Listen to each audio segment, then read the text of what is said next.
Frome Town Council are meeting today, decided to declare a climate emergency. We want to have Frome carbon free by 2030, so it's really putting a sense of urgency into all our work around climate. We're about to go into the town hall where they're planning on stating a climate emergency, ways in which Frome as a town can move forward in response to dealing with the challenge of climate change. How we're living our lives at the moment isn't working, and we're killing our future. The Frome Town Council is one of the 4 or 5 councils already that have declared a climate emergency. This is not a party issue, so one shouldn't be held up by party politics. And it's actually, morally incredibly important that we do for what comes next.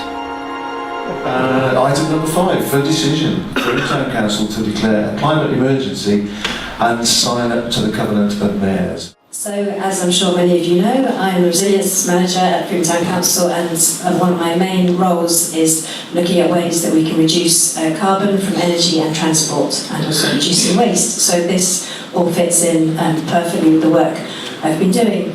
And as I'm sure, again, most of you are aware, in October, the International Panel on Climate Change issued a really, really worrying report.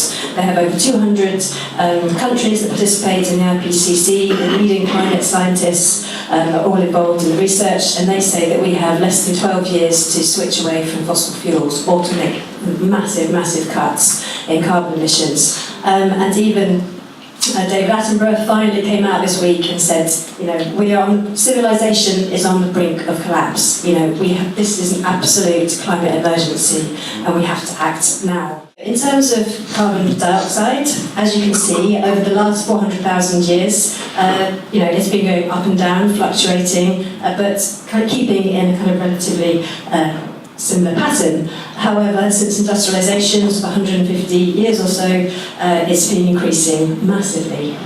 As we know, I'm sure we've all experienced it personally, for example with the heat that we had in the summer, but globally and as a country over the last 130 years, global average temperatures have been increasing massively.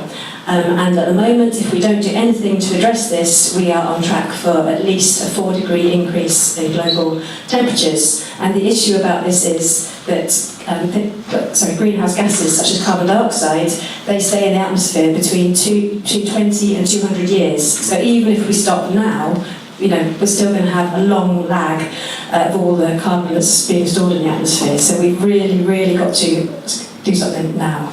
When you have ice in a glass, as soon as the ice melts, your drink goes to room temperature, and that's basically what will happen at the Arctic. The ice will go, the temperatures will rise, obviously sea levels will rise, the Arctic tundra will start to produce methane and rot, but not only that, it means that the temperature differentials between the poles and the equator will be much, much less, which means there's less winds, there's less currents, and last time it happened, apparently, the ocean started to stagnate, let off methane, and 94% of all mammals are wiped out. There is still a small amount of scepticism, even in Frome. No one can escape this. We've really, really got to do something about it.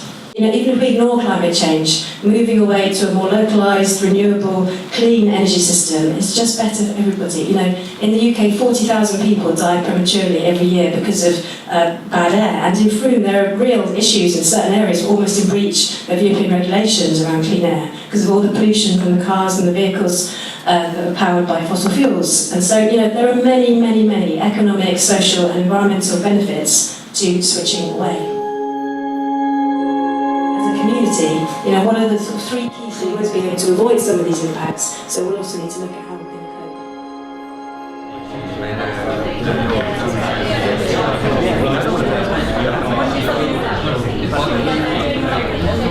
to encourage people to think particularly about kind of short car journeys. More biodiverse.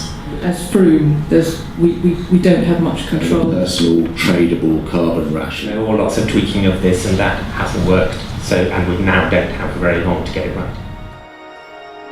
As a town, we've just declared that we are in a climate emergency. I think that's amazing. I'm really proud to live here.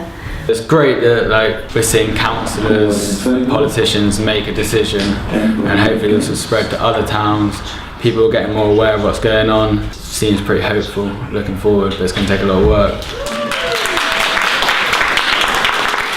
Frome Town Council is just a town council. We're tiny in one sense, but I really believe that what we need to do is to put dots on a map. Surely that will play a role in influencing government. If other people want to do this in their own town, all of Frome Town Council's paperwork is online. This is all shareable, it's all out there. So it's really easy to take the paperwork, to adapt it for one's own council, and then to put it before the council. It might mean people of the town using that to lobby the councillors, to go, here's the facts, do something about it. But if you make things easy for a council, they're more likely to do it.